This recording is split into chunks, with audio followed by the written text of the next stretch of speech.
SNT news में आपका स्वागत है।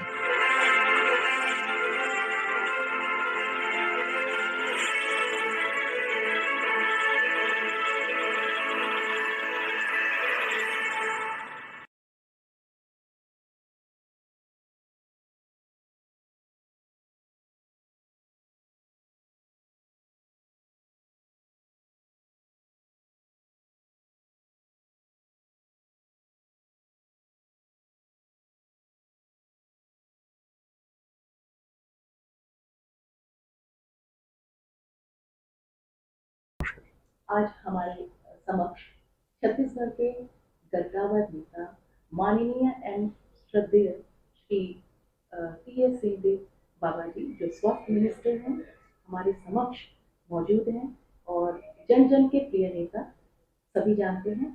तो आज मेरा सौभाग्य है कि आज हम उनसे कुछ वार्तालाप करते हैं।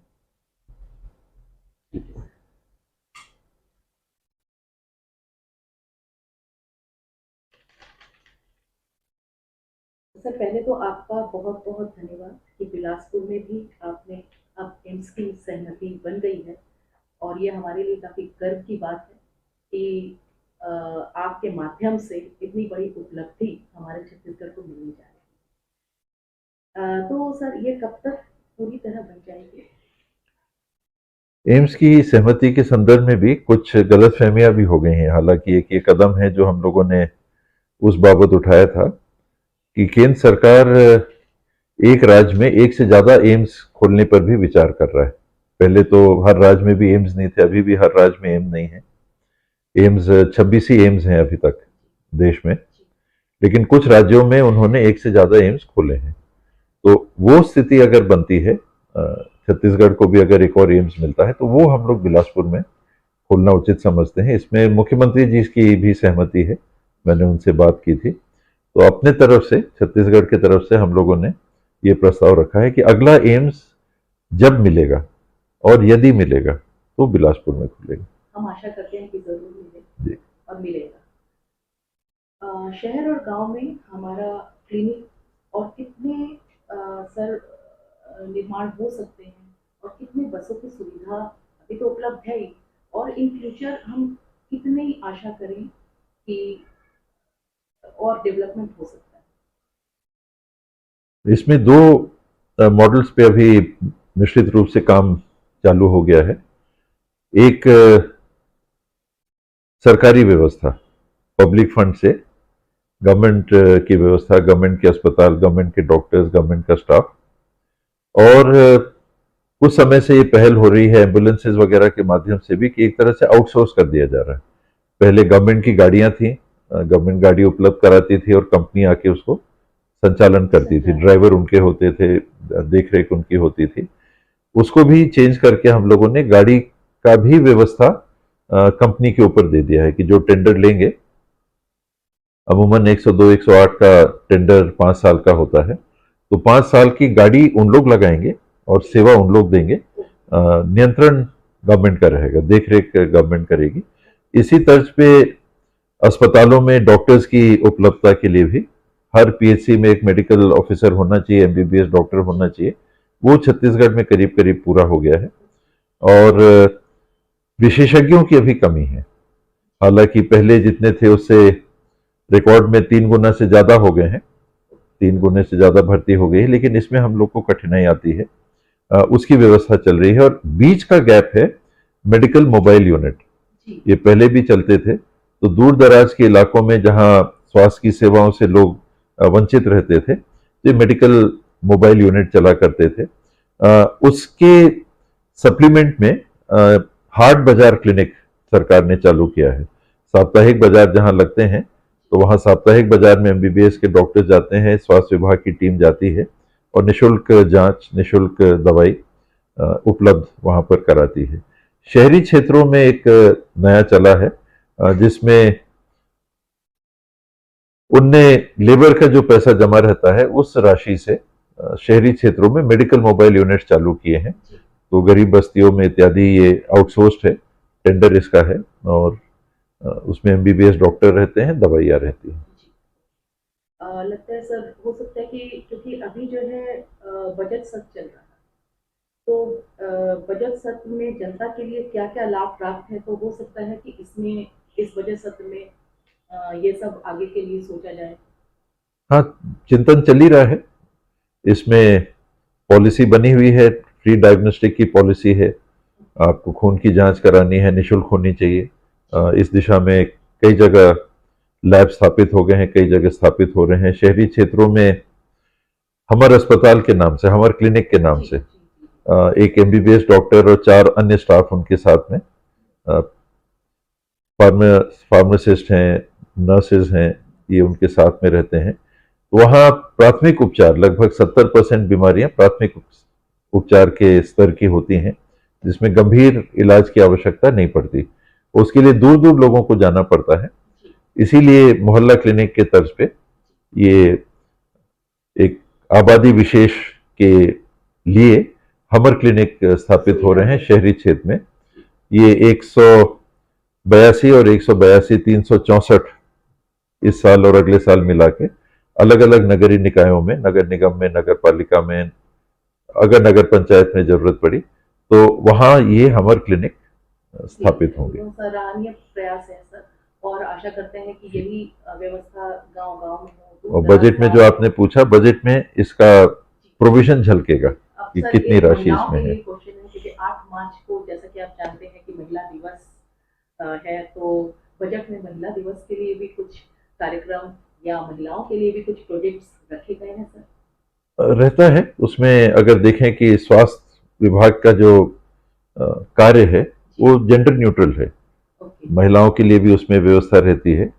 आरक्षण की बातें हैं जॉब्स में, सरकारी नौकरियों में, उसमें महिलाओं के लिए आरक्षण है। जनप्रतिनिधित्व है, अभी एमपी एमएलए के स्तर तक तो नहीं पहुंचा है, लेकिन नगरीय निकाय और पंचायती राज में महिलाओं के लिए व्यवस्था है। और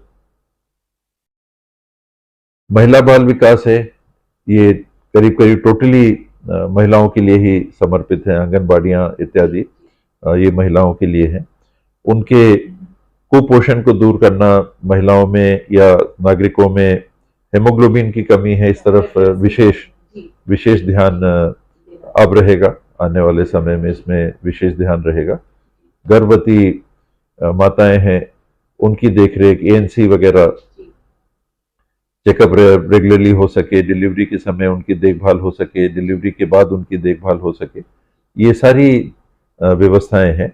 और उद्यम के लिए भी महिला सेल्फ हेल्प ग्रुप्स हैं, ये टोटली महिलाओं के लिए हैं। तो सेल्फ हेल्प ग्रुप्स को प्रमोट करना, इनको फंड्स उपलब्ध कराना, कुछ काम ये कर सकें, आत्मनिर्भर हो सकें।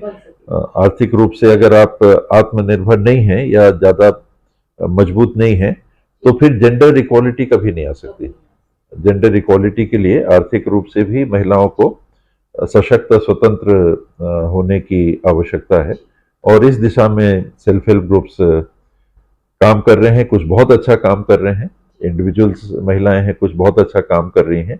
तो इसको पुश करना, अभी हर गौठान में कम से कम 5 उद्यम, कॉटेज इंडस्ट्रीज कह लें, छोटे उद्यम स्थापित करने का भी निर्णय सरकार ने लिया है। सेल्फ हेल्प ग्रुप्स के माध्यम से होगा तो 100% महिलाएं उसमें है, सेल्फ हेल्प ग्रुप में कोई दूसरा नहीं है। तो महिलाओं को सशक्त करने के लिए आर्थिक रूप से ज्यादा मजबूत बनाना ये जरूरी है। और उसके साथ फिर समाज में वो बदलाव अपने आप आएगा, जिसमें अर्धनारीश्वर की जो परिकल्पना हमारे भारतीय दर्शन में रही है, जिससे हम दूर हो गए हैं दुर्भाग्य से। मेरे ख्याल से सेफ्टी भी बहुत जरूरी है। सेफ्टी भी एक फैक्टर है, क्योंकि वो जेंडर इक्वालिटी के साथ जुड़ जाता है। कुछ मानसिक रूप से विकृत लोग रहते हैं, पुरुष रहते हैं, वो ऐसा व्यवहार करते हैं कि समय समय पर आवश्यकता इसकी महसूस समाज में, हम कहते तो हैं कि सब सभ्य समाज है, लेकिन फिर भी हमारे बीच में ऐसी मानसिकता के लोग हैं जिनसे महिलाओं को निश्चित रूप से सुरक्षा की व्यवस्था बनी रहनी चाहिए। आपको लगता नहीं है कि क्योंकि आप भी एक एजुकेशनिस्ट भी रहे हैं, तो आपको सर इस विषय में ये नहीं लगता है कि हमारे स्कूल में आज आध्यात्मिकता का भी एक रोल होना चाहिए, और साथ ही साथ नैतिकता का तो हम लोग पाठ पढ़ते ही हैं, पाठ पढ़ाते ही हैं, लेकिन इस मोरालिटी एंड स्पिरिचुअलिटी को भी साथ में जोड़ना चाहिए। मेरे को लगता है कि स्कूल से ज़्यादा, स्कूल में आप ये सब बातें करें, कोई हर्जा नहीं है। पहले क्लासेस होते भी थे, जनरल अवेयरनेस को लेके क्लासेस होते भी थे, लेकिन स्पिरिचुअलिज्म जो है एक ये व्यक्तिगत मनस्थिति रहती है, और स्कूलों में सिखाने के बनस्पत ये परिवार में इसको वातावरण मिलना चाहिए।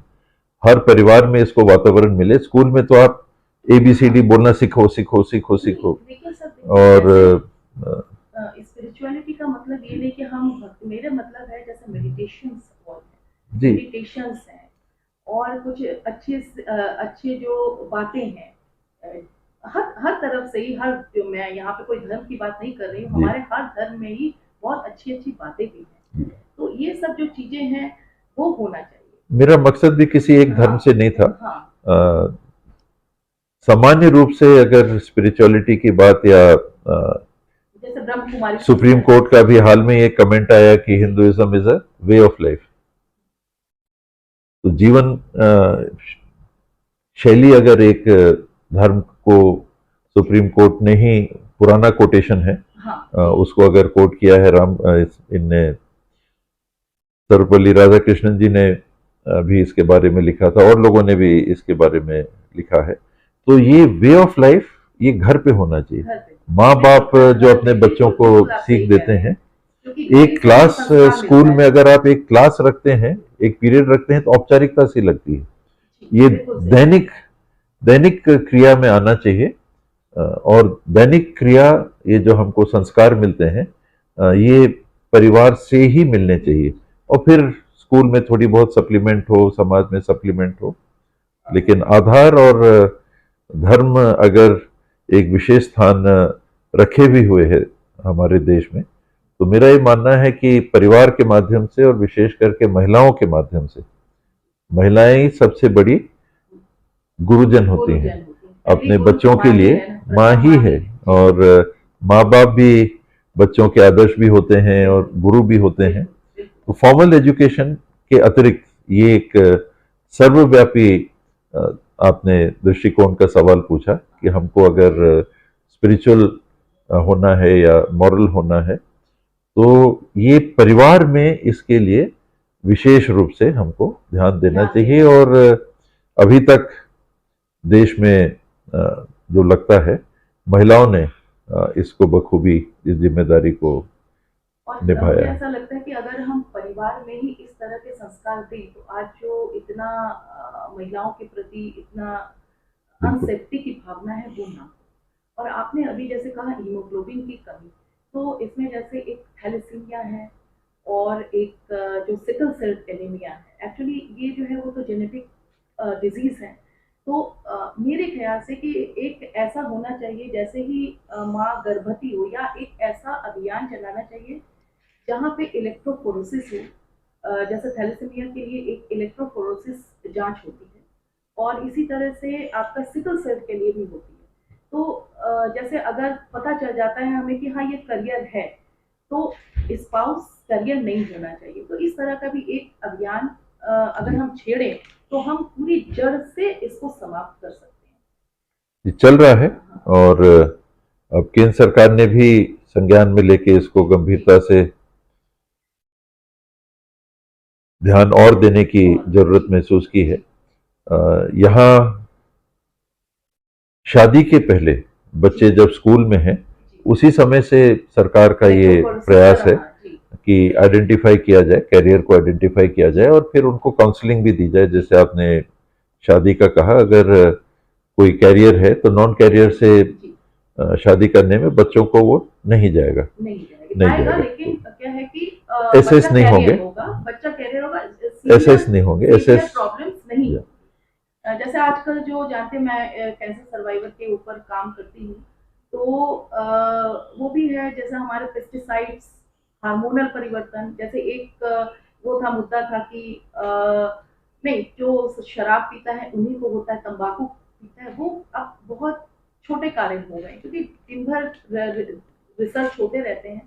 तो मेरे ख्याल से सर ये भी होना चाहिए कि पेस्टिसाइड्स का कम से कम प्रयोग करें और ऑर्गेनिक चीजें ज्यादा लाएं, क्योंकि आप हेल्थ मिनिस्टर हैं, तो शिविर वगैरह भी बहुत मैं देखती रहती हूँ कि काफी आप ये सब मुद्दा भी उठाते रहते हैं, तो ये सारी चीजें भी होनी चाहिए सर। जी, जरूर पहल की आवश्यकता इसमें है। जी। और दूसरी बात सर ये है कि जो पैट स्कैन की मशीन है वो मैकाहारा में मेरे ख्याल से एक ही है, और कुछ वक्त पहले पैट स्कैन काम नहीं कर रहा था, क्योंकि देखिए क्या होता है कि सभी लोगों की ये वो नहीं होती कि वो बाहर जाके ट्रीटमेंट कराएं, या मतलब बहुत नीचे तबके के लोग भी आते हैं, और तो वही मैं चाहती हूँ कि एक से अधिक पैट स्कैन होना चाहिए। और दूसरी बात है सर, क्या आपको नहीं लगता है कि कीमो और रेडिएशंस जो है वो उसके मूल्य बहुत ज़्यादा है, तो सब इसमें थोड़ी सी रियायत मिलनी चाहिए, मतलब इस दवाइयों में थोड़ी छूट मिलनी चाहिए। ये सीधे राज्य सरकार के नियंत्रण की चीजें नहीं है। फार्मेसी डिपार्टमेंट ही है एक गवर्नमेंट ऑफ इंडिया का जो प्राइसिंग को तय करता है, और वहां से ही ड्रग्स के दाम तय होते हैं या नियंत्रित होते हैं, और जो पॉलिसीज बनती हैं फिर वो देश भर में लागू रहती हैं। और गवर्नमेंट, स्टेट गवर्नमेंट लेवल पे यही किया जा सकता है कि आयुष्मान में इंक्लूडेड है कि नहीं, दूसरे ट्रीटमेंट में इंक्लूडेड है कि नहीं, ताकि बर्डन पेशेंट के ऊपर ना पड़े। और यूनिवर्सल हेल्थ केयर का जो कंसेप्ट है वो यही है कि पेशेंट को किसी भी प्रकार की बीमारी का, किसी भी प्रकार का अतिरिक्त खर्चा टैक्स देने के बाद ना वहन करना पड़े। तो वो गोल है आगे का जिसको हमको महंगी प्रोसेस है पूरा करना है। जो जैसे फर्स्ट सेकंड थर्ड स्टेज तक ठीक हो सकते हैं, अब तो बहुत ही सर्वाइवल रेट भी बढ़ गया है, तो अगर थोड़ा सा, और एक आपसे गुजारिश है, मैंने पहले भी कहा था, क्योंकि सर क्या है कि बहुत गरीब तबके के लोग आते हैं, बाहर से लोग आते हैं, जो यही खर्चा नहीं वहन कर सकते, उनके लिए अगर कोई धर्मशाला या कम रेट में उनको रहने की अगर सुविधा दी जाए तो सर बहुत आभारी रहेंगे। इसमें गवर्नमेंट डिस्ट्रिक्ट लेवल पे कीमोथेरेपी के लिए वार्ड्स बना रही है और निशुल्क कीमोथेरेपी वहां उपलब्ध भी करा रही है। जैसे लोग आते हैं उनके साथ, उसमें मुश्किल है। देखिए, इतनी बड़ी संख्या में लोग आते हैं तो सरकार एक उनके रिश्तेदार होटल नहीं हो पाता है, प्रैक्टिकल नहीं है। इसमें एक हमारे यहाँ चलन है कि पूरा परिवार आ जाता है। आप दूसरी जगह देखिए कि ऐसा नहीं होता है, और कहीं कोई वो लिमिटेशन फिर नहीं रह जाएगी कि कितने लोगों के लिए आप व्यवस्था करो। It is very difficult. दोनों पहलू हैं कि कहीं कहीं लोग, हाँ, लेकिन उसमें भी जैसे लोगों ने कब्जा कर लिया है मेडिकल कॉलेजेस में, सरकारी जमीन पे अपना निजी धर्मशाला बना के काम कर रहे हैं, वो भी उचित नहीं है। गवर्नमेंट जितना बना सके प्रैक्टिकली, जितना संभव हो वो किया जा सकता है। अब ये सोचो कि मेकाहारा आपका 700 बिस्तर का अस्पताल है। मान लीजिए कि 1200 पेशेंट भी, मैं सुनता हूं कि करीब एक दिन में 1200 पेशेंट भी वहां बेड्स लगते हैं। अब एक पेशेंट के साथ 5 लोग आ गए तो 7000 लोग हो गए। 12 25 60 6000 लोग हो गए। 6000 लोगों के लिए एक व्यक्ति भी उनके साथ आया तो बेड में अटेंडेंट ही हो गए, साथ में अगर रह गए 2 आ गए तो 2400 लोग हो गए। अभी तो नर्सिंग स्टाफ के लिए जगह नहीं है, स्टाफ के लिए जगह नहीं है, उतनी जगह नहीं है, तो प्रैक्टिकली पॉसिबल नहीं रहता। जैसे जगह नहीं तो और बिल्डिंग्स नहीं बनाए जा सकते, वही, it is not practically possible इतना ज्यादा इन्वेस्टमेंट करना। तो अनफॉर्चुनेटली यही आउट ऑफ पॉकेट एक्सपेंस होते हैं जो मरीजों को कई बार वहन करने पड़ते हैं। और सर कोविड के समय जैसे पैरामेडिकल नेचुरोपैथी है, स्पर्श चिकित्सा है, तो काफी कारगर सिद्ध हुई है, तो इन तरह की चिकित्साओं को भी बढ़ावा मिलना चाहिए। चर्चा इस पे भी हो रही है, ऑल्टरनेटिव मेडिसिन पे भी चर्चा हो रही है। आयुष का विभाग ही है पूरा, बल्कि आयुष तो यूनिवर्सिटी है जिसके अंदर मेडिकल कॉलेजेस संचालित हैं। एलोपैथी के जितने, डेंटल, नर्सिंग, सारे कॉलेजेस तो आयुष यूनिवर्सिटी के ही अधीन हैं। तो ये पद्धति है जो पुरातन रही है, और इसकी कारगरता जैसे जैसे लोगों को महसूस होगी वो उसको अपनाएंगे, वरना अभी एलोपैथी ही माना जाता है कि वो सबसे बढ़िया उपचार है। लेकिन अब एलोपैथी में भी हम ये देखते हैं कि ट्रायल एंड एरर चलता है, दवाइयाँ आती हैं फिर डिस्कार्ड हो जाती हैं, बैन हो जाती हैं, नई दवाइयाँ आती हैं। पुरातन चिकित्सा पद्धतियों पे ही आधारित एलोपैथी है, क्योंकि उसी के केमिकल्स जो असरदार हैं उन्हीं के आइडेंटिफिकेशन और सेपरेशन सेग्रीगेशन करने के बाद ही वो केमिकल्स को किसी बीमारी के लिए एलोपैथी के माध्यम से दिया जाता है। तो आयुर्वेद और ये पंचकर्मा जी बहुत सारी चीजें हैं। सर मैं लास्ट क्वेश्चन आपसे कहती हूँ, ज्यादा समय नहीं होगी, कि क्या इस बार जनता आपको मुख्यमंत्री के चेहरे के रूप में देख सकती है, जो हम लोगों की आशाएं थी आपसे? जी वो व्यवस्थाएं हैं, पार्टी के अंदर की व्यवस्था रहती है। चुनाव जब लड़ रहे थे इस समय, पिछली बार 2018 में तो हम लोग सब मिलके लड़े थे, कोई चेहरा घोषित नहीं था मुख्यमंत्री का, और मिलके हम लोगों ने काम किया, अच्छा काम किया, लोगों के पास गए, लोगों ने बहुत अच्छा सहयोग दिया, जितनी उम्मीद नहीं थी उससे भी ज्यादा सहयोग मिला। आशाएं कर रहे थे आपके लिए। जी मेरा नाम भी चला था मुख्यमंत्री के एक संभावित व्यक्ति के रूप में। 4 लोग हम लोग बुलाए गए थे दिल्ली, उसमें चरणदास महंत जी थे, ताम्रध्वज साहू जी थे, भूपेश जी थे, मैं था। तो स्वाभाविक है कि 4 लोगों को बुलाया था, तो ये 4 में से ही पार्टी विचार कर रही थी मुख्यमंत्री बनाने के लिए। अंततः उनने एक को जिम्मेदारी दी। कुछ समय मीडिया में भी ये चर्चा का विषय बना रहा कि 2.5 साल की बात है, तो अब तो 2.5 साल भी बीत गया, अब तो नया चुनाव आ गया, अभी तक कुछ उस बाबत निर्णय नहीं हुआ है। ये निर्णय पार्टी के हाईकमांड का ही रहता है कि वो किनको बनाना उचित समझते हैं, वो कंसल्टेशन करते हैं, सलाह लेते हैं, और कब तक किसको मुख्यमंत्री की जिम्मेदारी पार्टी दे के रखना चाहती है। सभी को एक मौका तो देना चाहिए। कई चीजें रहती हैं देश का, वैसे तो जीवन का ये एक सच्चाई, एकमात्र अगर कोई सच्चाई है तो वो परिवर्तन ही है, लेकिन वो लॉन्गर टर्म, हालांकि अणु भी है तो स्थिर नहीं रहता है, वो चलता ही रहता है। ये सारे डिसीजन ऐसे रहते हैं कि जो हमारा पार्टी का स्ट्रक्चर और किसी भी राजनीतिक दल के पार्टी का स्ट्रक्चर रहता है वो तय करता है। खैर मैं कहूंगी कि कोशिश करने वालों की कभी हार नहीं होती, क्योंकि गिरते हैं शहसवार ही मैदान जंग में, तो सिर्फ क्या गिरेंगे जो घुटनों पे बल चले। आपका बहुत बहुत धन्यवाद, और हमारी शुभकामनाएं और होली की शुभकामनाएं भी आपके साथ। होली की बहुत बहुत शुभकामनाएं आपको भी। संबंध में सर जनता को आप क्या संदेश देना चाहेंगे? होली का त्योहार रंगों का त्योहार है, आपसी भाईचारे का त्योहार है। ये एक त्योहार है जिसमें हम गले मिलते हैं, सौहार्दपूर्ण वातावरण में होली मनाते हैं। तो वैसे ही जो स्वच्छ और शुद्ध परंपरा होली की है वैसे होली को खेलें। अब तो कोरोना भी पीछे चला गया, वरना पिछले 2-3 साल तो हम लोग कहते थे कि भाई बच के खेलिए, अगर खेलना भी है तो कोरोना को ध्यान में रखिए।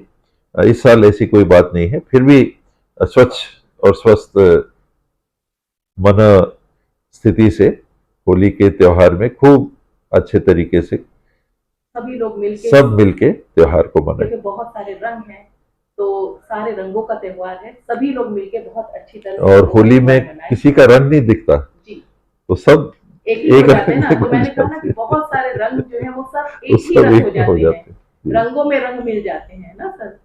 थैंक यू सर, आपका बहुत बहुत धन्यवाद।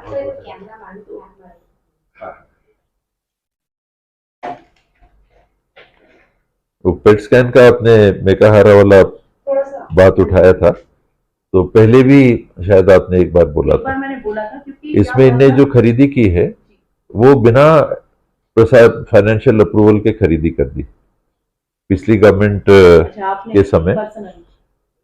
नहीं, उन्हें परमिशन नहीं ली। चौधरी जी थे इस लेवल पे, मिनिस्टर के ऑफिस से कागज गया और उन लोगों ने बिना फाइनेंस डिपार्टमेंट से अनुमति लिए इसको खरीद लिया। सर क्या है ना कि पैट स्कैन का खर्चा बहुत आता है, एक मतलब एक मीडियम भी मैं कहूंगी बहुत ही पब्लिक उसको दूसरे नजर से देखती है। और अंबिका से ही मुझे वो आया था कि मैम हम लोग इतनी कितनी दूर से आए हैं और देखिए मशीन चल नहीं रही। तो इसलिए मशीन मैंने चल एक नहीं बार- रही है, मशीन चालू ही नहीं की गई हाँ चालू ही क्योंकि नहीं की। उसकी अनुमति ही नहीं है। लेकिन ऐसा तो 20 नहीं करोड़ होना रुपया चाहिए। हाँ, आपने खर्चा कर दिया और इसकी अनुमति नहीं ली है। कल के दिन अगर ऐसी मशीन पब्लिक के नाम पे खरीद के चलाने लगे तो गवर्नमेंट का प्रबंधन टूट जाएगा। टूट जाएगा ना सर। तो वो नहीं हो सकता ऐसा भी। मैंने कई बार पहल की, अब तो 8-10 बार हो गया मेरे को बोलते हुए, लेकिन 4.5 साल में अभी तक उसकी अनुमति नहीं मिली। अभी फिर कैबिनेट में मैंने बोला था। सर होना चाहिए बिकॉज आप तो देख ही रहे हैं कितने गरीब तबके, हमारा जो देश है वो जनता तो से एक तरफ ये होना चाहिए, दूसरी तरफ जेल होनी चाहिए। तो बिल्कुल होनी चौधरी चाहिए। जी हैं तो उनको जेल कैसे डालें? वो तो उपचार करने वालों में सबसे बड़े एक सहायता करता है। मंत्री हैं, ये हैं, उनके कार्यालय के लोग हैं जिन लोगों ने पैसा ऐसे रिलीज कर दिया, तो बहुत लोगों के ऊपर एक्शन होना चाहिए। एक्शन तो जांच रिपोर्ट आ चुकी है। आपका So it is बहुत-बहुत not, धन्यवाद, हमारे not easy. मुख्यमंत्री जी का भी धन्यवाद।